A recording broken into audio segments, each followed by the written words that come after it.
the way it kind of goes is Blink put out Dude Ranch. I think that must have been 94 or 95. Yeah. Which had Damn It, which is still to this day probably one of their biggest songs. And that also came on in the pop punk playlist on the way here. Great and I was track. like, I prefer the live version where Tom sings the chorus. Oh, yeah, I'm a Tom fan. I'm a Tom fan as yeah. well.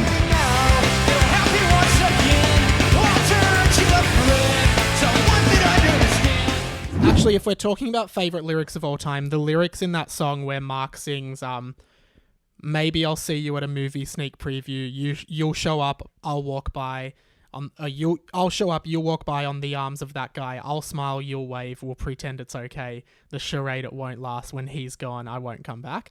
That's probably my favourite lyric of all time, because I just think it really demonstrates that teenage heartbreak and upset. Yeah, so when you said that, because obviously I've never heard it just spoken before, that's actually like a it's cool kind of like poem-y kind of thing. Yeah. But when you like put, Travis Barker, or not at the time it wasn't Travis Barker. Scott Raynor. But like, when you put like hectic drums behind it and guitar, people just, I think a lot of people like overlook it and go like, it's music for kids. Yeah. And it is kind of, because they're talking about being a teenager. Kind of, but the youthful angst of that album is so there. Yeah. Like it's like that album is a time in everyone's life. And I think it will just be a thing where like how our, if our kids or whatever in the future, I'll look at it kind of like how I look at my dad's music, which is like, I see the appeal, but I didn't grow up with it, so I don't have the same connection to it. It's a nostalgic connection. Yeah.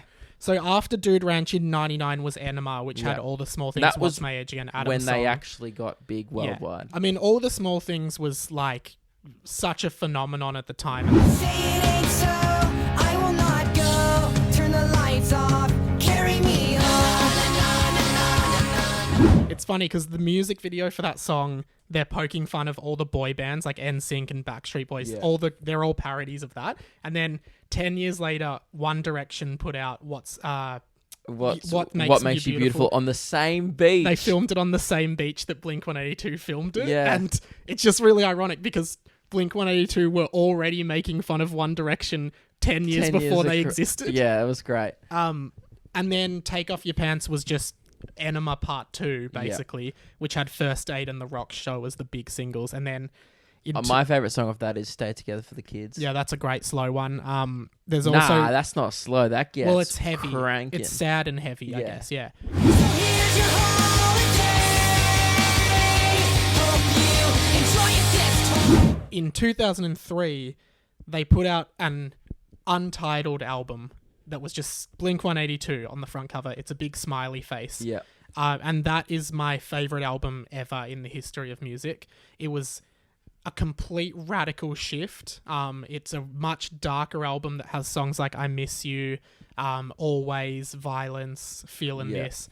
And and the idea of that album from Tom was, we want people to hear this album and think, how is this Blink-182? Yeah. Most Blink-182 fans regard that as the best album. I think it's an opus, and it was... A lot of people were taken aback by it because they were like, what? I was expecting another Enema of the State. I was like, what was that, 2003? So I was 8. That's the thing. I never actually was liked... Obviously, I was 8, so I never actually listened to all these albums when they came out, and Neither saw did I. Like the evolution. Yeah, like we went off to see like how it was received when it first came out. Yeah. So all I've watched back, and I remember, have you watched that documentary of how they recorded it at someone's in that house? Yeah. That's so... Everyone should watch that documentary. I think great. It's an MTV special, I think. Yeah. And then I remember like they filmed themselves going to buy their own album in like the record store the day when it came out. Yeah. Because that album, they literally sent it to the record label the final thing the night before it was released. It's really insightful if you want to see how much thought went into the songs on this album. But like, even in the song Feelin' This, there's a sort of like a bit where Tom sings the chorus and it sounds like because Mark sings the chorus usually, but then Tom sings one and it sounds like he's really far away. Yeah. And the way they recorded it was they recorded it in the hall of a massive house with the microphones on one end of the hall and Tom stood on the other end of the hall yelling the chorus. That's so cool. And it has this... Yeah, I remember that from the thing. Yeah, and like just the way they like took care in like the drums on the song Easy Target, Travis describes as like industrial drums, and like all these different styles of music. Like Always is a very 80s sounding new wave song, Yeah. and then I Miss You is just a completely different song that makes pop culture references to The Nightmare Before Christmas, which is a Tim Burton film that Mark and Travis really like. Yeah. Stuff like that it's just so departed, and every song flows into the next song. And this is why I wanted to get Mike on, because I I don't think people realize Mike and I are huge pop punk nerds. I didn't know you liked this album though. Of course, yeah. it's probably my favorite Blink-182 album. I think. Oh, No, I didn't actually, realize. no. You know what's weird? I think it's pretty controversial. My favorite little body of work that Blink-182 have ever done is the Dogs Eating Dogs. Dogs Eating Dogs How good EP. is Dogs Eating Dogs? And it was when they came back. So Neighborhoods was kind of crap. It was like their comeback, and it was produced shit. They recorded it in different places. So it was just So basically, Blink-182 puts out this dark.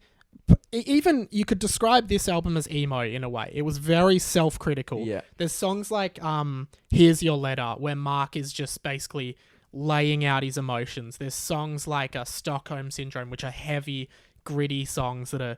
Yeah, and then the song I'm Lost Without You, which is the final song in the album, which ends with that Travis drum doing drum solo fills, and it's is just... Any drummer, So good. if you've never heard, obviously you've heard of Travis Barker, but if you've never heard that song at the end of I'm Lost Without You, go listen to that. Amazing. And basically they put this out, and what I don't think they realized was a lot of Tom really charged that change of direction for the band, and a lot of that was Tom, I think, started to become frustrated with the limitations of the band, the touring of the band, and the fact that he was now a father and didn't really get to see his kids because he was always somewhere else. Yeah. Which more or less led to Blink-182 having a massive blow up and breaking up in probably, I think, 05. Yeah, I think they toured that album for a couple of years Yeah. after that. But what was your favorite spin-off project from Blink? So if people don't know, that Tom created two bands. The first one was about the same time as Self-Titled came out, called Boxcar Racer. In which he asked Travis to drum in the band, but did not ask Mark to be a part of it, which dog move contributed to the friction in the band. It'd be like if Luke and Lewis quit, and then I asked you to like do a podcast with me, and then I didn't ask Lewis. Yeah, something like that. Like it was just... Which is, by the way, people think that's what's happened with Luke and Lewis. That's what that's this. Yeah. We're getting the sign, guys. And I hope this sends a message to Lewis. Let's be honest, Right. after all that Blink-182 chat, he's not watching. Now let's do celeb spots. And Boxcar Racer, which Mark wasn't a part of. I love that album. It's only one album. It's just a band that went for one album. It was never meant to be a success. Like, it was never meant to be toured. It was meant to be an experiment for Tom to write darker music, but people loved it. Yep. So suddenly Tom's touring with Travis without Mark, and Mark's like, why couldn't I be a part of this? There's one song on the album called Elevator, which Mark sings on. Features, which is, in my opinion, one of the best songs they've ever done. It might as well be a Blink song, because everyone from Blink is on it. I think that, because I'm a Tom fan, and I always preferred Tom's songs in Blink that he sings to Mark's. I love... So, like, there was a brief period after I discovered Blink, went through that phase.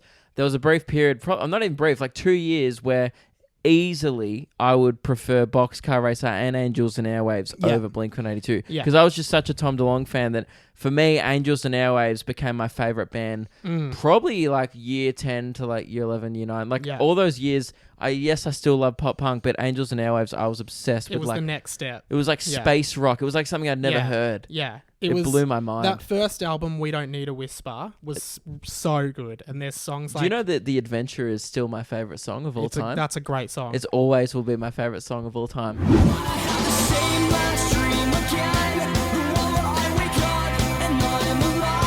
And it's funny because you can see the roots of Angels and Airwaves in that Untitled album. Like, for sure. There's a song called Asthenia, which is a song about being lost in space. And then it has a really long intro with like sounds from the moon landing in it. Yeah. And it was just like, this is not a Blink song. And then you can see that that's almost where Tom was getting these ideas to do this space opera kind of thing. And then there was also a spin-off. Mark got jelly, I guess, and made a spin-off called Plus 44. Now, with Travis. I didn't like... there's a couple of alright songs. When Your Heart Stops Beating was the single, or Baby Come On. Here's the thing about I Plus hated 44. that one. Every song on Plus 44... the album. The album's called When Your Heart Stops Were they Beating. just B-side Blink songs that No, never but- made it? Well, maybe, but pretty much every song on the album lyrically was Mark telling Tom how fucking pissed off he was that Yeah. he did what he did. Like, all the lyrics are about being angry, being betrayed, being, upset at your Yeah. friends. Like, and it was really heart-wrenching stuff. But yeah, I think it was We Don't Need a Whisper by Angels and Airwaves that was the big one that I really liked. Yeah. Like, The Adventure, Good Day. I still like the shit they're putting out now. Like, they put out this new music video a month ago called Rebel Girl. Yeah, I I thought saw that was that. cool. Yeah. I still really like them, and they're touring at the moment in America. And if they come to Australia, I'm definitely gonna go. Yeah, I'd go too, man. Yeah, Let's go together. We should go.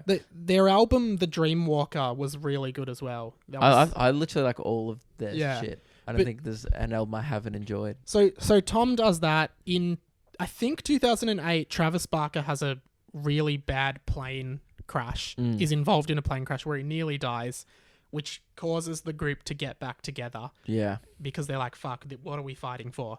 They do Neighborhoods, as you said. It's poorly produced. It's recorded from different locations. There's a couple good tracks on there. Lyrically, it's actually strong, but Lyrically it's and bad. lyrically and even the song, it's just like the guitars sound bad. Yeah. and like the It's songs not mixed aren't very mixed well. properly, Yeah. and it's weird.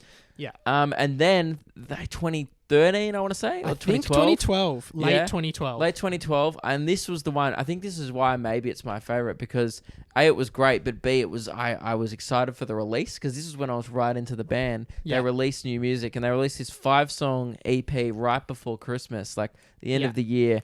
And Dogs Eating Dogs, When I Was Young, and Pretty Little Girl are some of my favorite songs. And Yeah, what's the I other love one? Disaster and Boxing Disaster. Day. Like that EP to me is the true sequel to the Untitled album. Yeah. It is an evolution of that sound, and like When I Was Young is such an amazing angsty Blink 182 song. Yeah. Dogs Eating Dogs reminds me of Stockholm Syndrome. Boxing Day is a more low-key acoustic sounding Yeah. song. Yeah, I agree with you, man. Yeah. It's a perfect EP in my So opinion. now we fast forward a few Yeah. years. Blink-182. Tom's left, if you don't know. Yeah. He's been fired he's- again because he was disrespecting. Not Mark. fired. He's just like, he's in meetings somewhere with the CIA talking about aliens or some Yeah. shit. He's Did storming you see Area Tom 51. on the Joe Rogan podcast? Yeah, he made him Yeah. look insane because Yeah. he is insane. Yeah. Now Matt Skiba has replaced Tom, and he was From in a band Alkaline Trio. which I never listened Never to. listened to them. But they put out an album called California. That's when What I did you stopped think of that? listening. So you didn't like California? That's the last Blink-182 album I've listened to in full. Yeah. And I didn't mind it. I like some of the songs Cool, in there, yeah. and I think people were going, "This isn't Blink-182," and I agree. I was just looking at it from a thing of, I consider it kind of like a spin-off now. Yeah, me too. In my head, I have to separate it. Yeah. Otherwise, it ruins it for me. Mm. So I think if I consider it like a Blink-182 spin-off, what Blink-182 is now, I'm like, yeah, this is good. Yeah. It feels kind of weird. I kind of feel like Mark is trying to hold on to something. Yeah. It's a little bit Here's weird. the thing, like, I love Mark Hoppus. I think he's a good songwriter, and I like Matt Skiba's vocals, but it's not Blink-182. But the first But two Mark tracks... also reminds me of me. Like, I'm still going to be saying my name, Jeff, when I'm 50. Yeah. So I mean, he's like, I think Mark cares so much about the legacy of the band. yes. He wants the band... Tom's kind of like, oh, I don't really want to sing All the Small Things and What's My Age Again anymore. But Mark's and like, I I think do. that's fair enough. I think that's fair. He's like 45. But yeah. There's a song on that album called Cynical, the first track of that album, which is a banger, and also Bored to Death. Bored to Death's good. I really liked San Diego. Yeah, I thought that San was a cool Diego's song. great. But like, just for perspective, like Blink-182 used to be in the Triple J Hottest 100. Like they are. Yes, we're just recording a podcast, Mum. That's all right. Can we keep that in? Yes. Mum's Doing it in my mum's sorry, not garage. Mum, Mike's mum just knocked on the door if you couldn't hear it in the mics and said, Yeah. Michael. Just- That's so funny to me that Yeah. did she call you Radio Michael? Well, she's radio mum.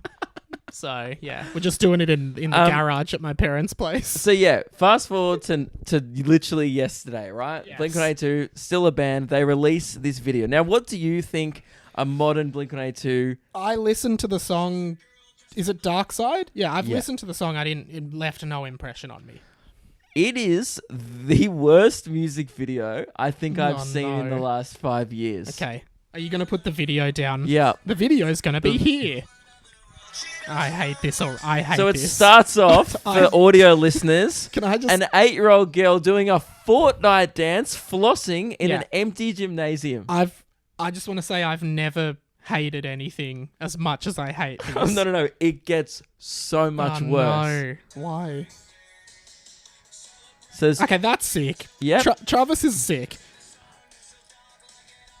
So now there's more people Doing and the she's floss still dance. flossing.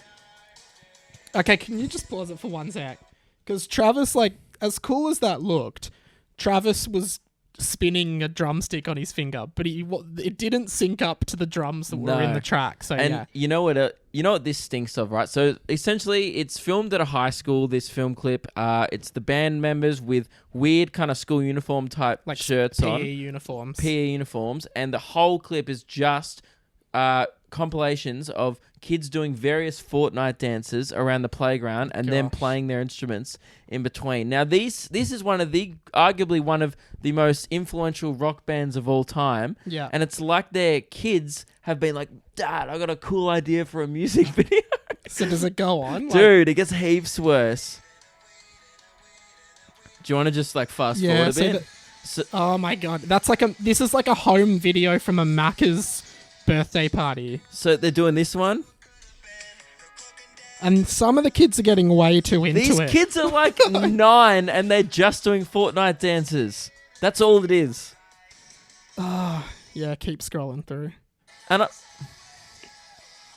And now it just cuts to like a hectic montage of various Fortnite dances. That's all it is. It made me really sad. I'm man. upset about this. I've never been more upset, and Now- I'm having no fun watching it. Dude, the comments were just amazing. So someone just commented, now I know why Tom left the band. Oh, that's harsh. Lots of people just going, hey guys, not mad, just really confused. What's the like to dislike ratio? Oh, not good. 35,000 likes, almost 10,000 dislikes. So like almost a third people disliking. Yeah. And Such an interesting decision. dude, It's like the tour with Lil Wayne. There's not like I have no idea why they would be touring with Lil Wayne. the top comment is we are Blink-182 and you're watching the Disney Channel. I mean, that's what it feels like. 2000, walking naked in the street. 2019, what the fuck? Because like, who's watching that video and being like, yeah, like Yeah. what? Most of Blink-182's fan base are like people our age, and we're not watching this video being like, kill. No. Now I'm gonna do a floss a dance. lot of the comments I'm reading are just like, do they know what their demographic is? Yeah. And what kind of I was obviously thought about this a lot, and I was talking about it with my mate who's also a big Blink-182 fan last night, and I was like, I'm like, dude, what about if like they're just playing us all, and this is kind of like the most punk rock thing you can ever do? Yeah. If it's like it's so. Like, I think, I mean, maybe it's not punk rock to just release something that people are going to hate, but it is kind of like, I don't think it is this. I'm just trying to give them the benefit of the doubt. What if, hypothetically, they were like, I got it, right? They came to a room like, what does everyone fucking hate? And like, Fortnite dancing. So And like, we're doing doing it. But I just don't think that's the case. No, I just It think seems like the someone kids have- thought it was a good idea. Someone at the record label was either like, this will get people talking, or... Yeah. I don't like that. I'm sorry, guys. That's a sound off in the comments below. Yeah. What's the best Blink-182 music video? Yeah, and if anyone says Dark Side, I'll be pretty annoyed. I guess moving on from Blink, because we've been on Blink for a while let's now. 5 blinks for Blink-182. Kill. Oh, should have we done 182? That would take a while. Yeah, it'll take too long. Somewhere